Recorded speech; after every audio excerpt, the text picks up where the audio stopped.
Breve historia de la FSSPX.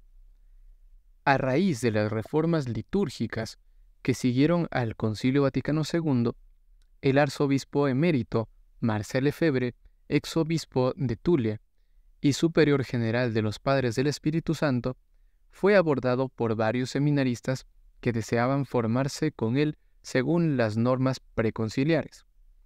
El 1 de noviembre de 1970 fundó la Sociedad de San Pío X como una Pia Unio, o sea, una unión pía ad experimentum, es decir, experimental, bajo la dirección de Monseñor Francois Charrier, obispo de Lausana-Ginebra y Friburgo, por un periodo de prueba de 6 años.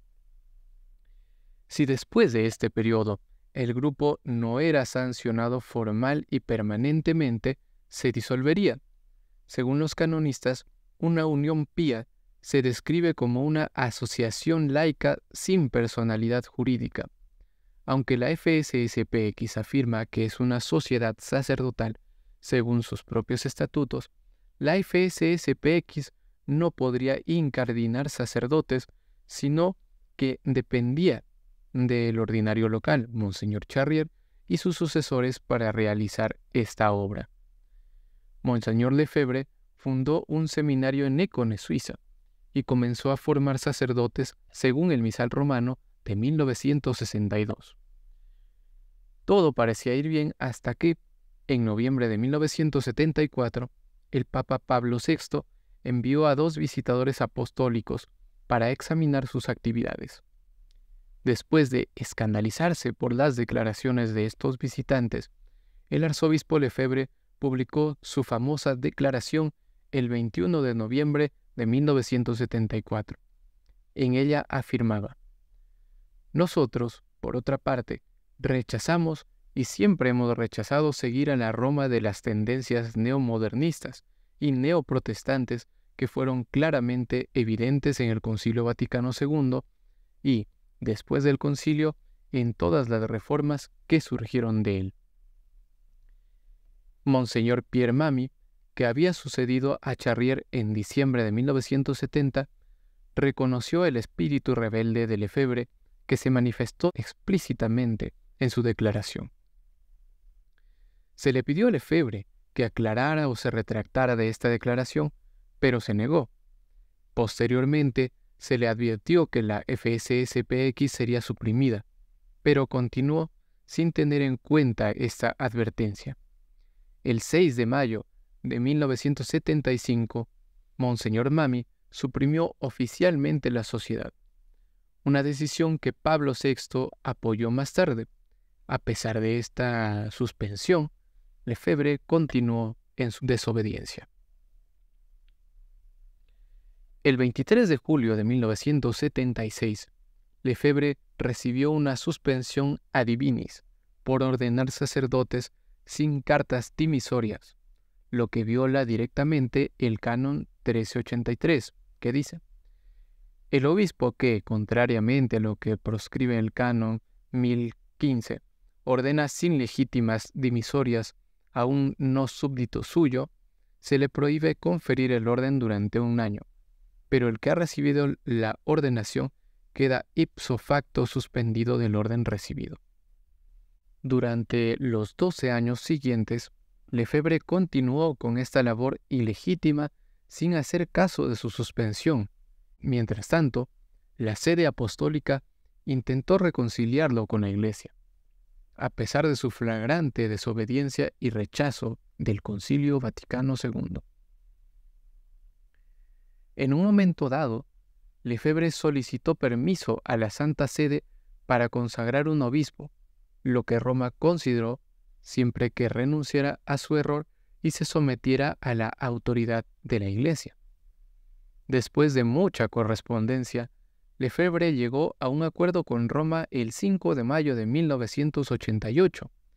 El cardenal Joseph Ratzinger, que en ese entonces servía como prefecto de la Congregación para la Doctrina de la Fe, aceptó permitirle a Lefebvre consagrar un obispo, aunque no se había seleccionado el candidato ni la fecha. Lefebvre pidió que la consagración se llevara a cabo el 30 de junio de 1988, pero el cardenal Ratzinger se abstuvo de fijar una fecha. Ambas partes también ratificaron un protocolo de acuerdo que decía lo siguiente: yo, Marcel Lefebvre, arzobispo emérito de Thule, así como los miembros de la Fraternidad San Pío X, fundada por mí, prometemos ser siempre fieles a la Iglesia Católica y al Romano Pontífice, su supremo pastor, vicario de Cristo, sucesor del Beato Pedro en su primado como cabeza del cuerpo de obispos. Declaramos nuestra aceptación de la doctrina contenida en el numeral 25 de la Constitución Dogmática Lumen Gentium del Concilio Vaticano II sobre el magisterio eclesiástico y la adhesión que le es debida. Sobre ciertos puntos enseñados por el Concilio Vaticano II o concernientes a posteriores reformas de la liturgia y del derecho, y que no nos parecen fácilmente conciliables con la tradición. Nos prometemos a tener una actitud positiva de estudio y comunicación con la sede apostólica, evitando toda polémica. Además, declaramos que reconocemos la validez del sacrificio de la misa y los sacramentos, celebrados con la intención de hacer lo que hace la Iglesia, según los ritos indicados en las ediciones típicas del misal romano y los rituales de los sacramentos promulgados por los papas Pablo VI y Juan Pablo II.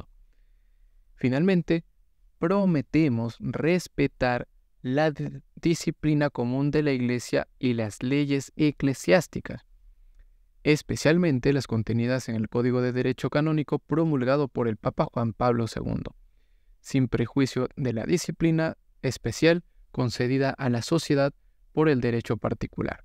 Fin de cita.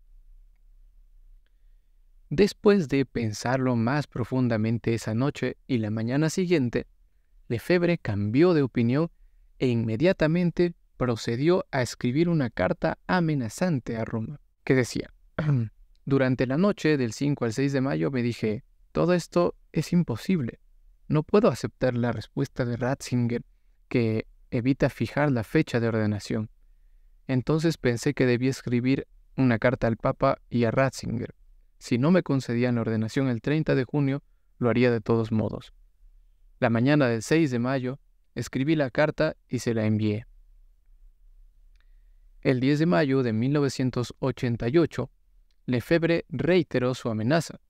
Decía: si no hay acuerdo con Roma, tendremos que continuar con nuestro trabajo. El 27 de mayo de 1988, Ratzinger le propuso a Lefebvre el 15 de agosto de ese año para la consagración episcopal, pero sin decidir cuántos candidatos serían consagrados. Insatisfecho con esta respuesta, Lefebvre escribió una carta al Papa Juan Pablo II, el 2 de junio, afirmando que, no obstante, procedería a las consagraciones episcopales el 30 de junio. Una semana después, el Santo Padre instó al arzobispo a reconsiderar su curso de acción.